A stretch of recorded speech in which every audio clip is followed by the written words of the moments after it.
ডাক দাও। ধরো তোমার 1000। এ ধরো তোমার 1000। না কন্ডাক্টর সাহেব, আমার লাগতো না, আপনার কাছে রেখে দেন। আমার শুধু 100 টাকা দিলেই হইব দুপুরে খাওয়ানোর লেগা। ঠিক আছে, তুমি সাইডে যাও, দিতেছি। এ ধরো। কাড়া কয়েছো, আজকের বিলটা নিয়ে যাও। এ ধরো তোমার টে। এ ধরো তোমার টে।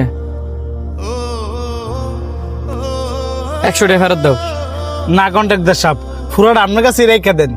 আমার ওই 100 টাকা দিলেই হইব দুপুরে খাইবার লেগা। প্রতিদিন 100 টাকা করে কি নাও? তোমার সবটা তোমার কাছে রেখে দাও। না না না, আপনার কাছে রেখে দেন। ফরত তো হিসাব লে ফেস লাগবো। ফেস লাগতো না, আপনি পরে হিসাব করে যা দিবেন আমি তাই নিমু। আজকে আমার কাছে বাংটি নেই। 500 টাকা নাও আর 400 টাকা ফেরত দাও। ধরো। শাওন, এদিকে আছে। জি কন্ট্রাক্টর সাহেব বলেন। আচ্ছা, সানি ফোলার আছে, এর বিষয়ে কি তুমি কিছু জানো? কোন বিষয় একটু বুঝাই বলে জানতাম। এই যে প্রতিদিন আমার কাছ থেকে 100 টাকা করে নেয় আর বাকিটা আমার কাছে জমা রাখে, এই কাজটা কি কারণে করে তুমি জানো? না তো, এই বিষয়ে আমি কিছু জানি না। কারণ এ প্রতিদিন কাজ হইয়া খালি কাজই করে, কারো লগে কোনো বিষয়ে কথা কয় না। আচ্ছা, তুমি তোমার কাজ করো, আমি দেখতাছি। অন্তর, কাজটা ফালায় নিচে নেমে আসে। জি কন্ট্রাক্টর সাহেব বলেন।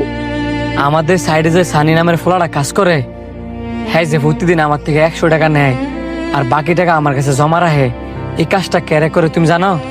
না তো, হ্যাঁ তো কাজ ছাড়া আমাদের সাথে বেশি কথা কয় না। তোমরা জানোটা কি?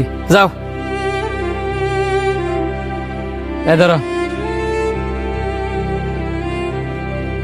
এ ধরো।